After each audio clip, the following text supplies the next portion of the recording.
tournoi heureuse, je le sens. Heureuse, oui. Alors après, on verra à la fin du tournoi samedi soir, mais effectivement, la milieu de semaine, on a un bilan très positif, un beau tableau, une fréquentation qui a explosé tous les records et puis des très bons retours de la part de tous nos publics, joueuses, grand public, VIP, partenaires, donc très heureuse, ouais, très satisfaite. Le beau temps joue beaucoup dans cette satisfaction, évidemment, je pense. Alors oui, forcément il a une influence, l'humeur, la fréquentation, donc oui, il y a une influence. Maintenant, je pense que c'est un tout, il n'y a pas que le beau temps qui fait le succès de l'événement, mais il y contribue fortement, oui. Alors Denis, dans ses conférences de presse d'avant-tournoi, insistait beaucoup sur un point très important qui était de pouvoir enregistrer cette année une hausse de la fréquentation du grand public. Donc c'est le cas apparemment. C'est le cas. Bon, on va voir après en fin de semaine, mais c'est le cas. Hier, on a fini la journée à guichet fermé. Aujourd'hui, ça sera la même chose. Je viens de faire un point avec la billetterie. Il y a tous les tout derniers billets qui sont à vendre. Et puis demain et samedi, au vu des billets restants à vendre au guichet billetterie, on sera également à guichet fermé, donc ça ne nous est jamais arrivé.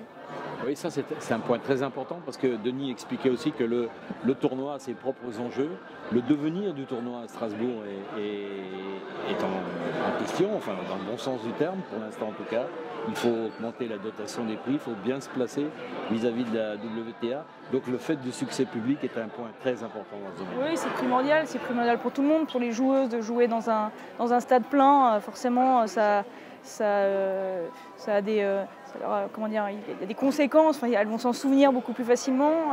Les spectateurs, plus il y a de monde, plus on a envie de venir. La rareté fait jouer à guichet fermé, ça donne un petit côté rareté à l'événement. Et puis les partenaires aujourd'hui, c'est un élément crucial, un élément indispensable de pouvoir voir que le tournoi a autant de succès, de voir qu'il y a autant de monde.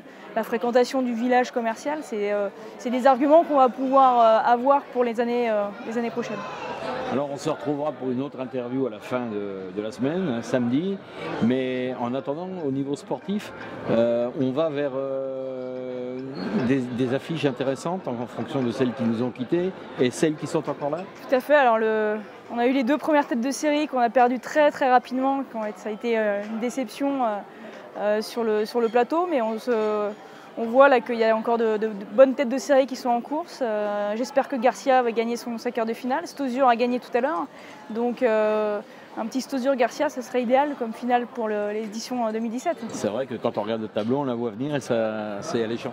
C'est ça, Stosur est très solide. Donc là, elle a passé la quart de finale contre Suarez-Navarro, c'était pas évident. Donc voilà, je croise les doigts et j'espère qu'on aura 2 belles têtes de série en finale pour cette édition. C'est tout le mal qu'on va souhaiter, Maëline, à ce tournoi. On se retrouve samedi. On se retrouve samedi. Merci à vous.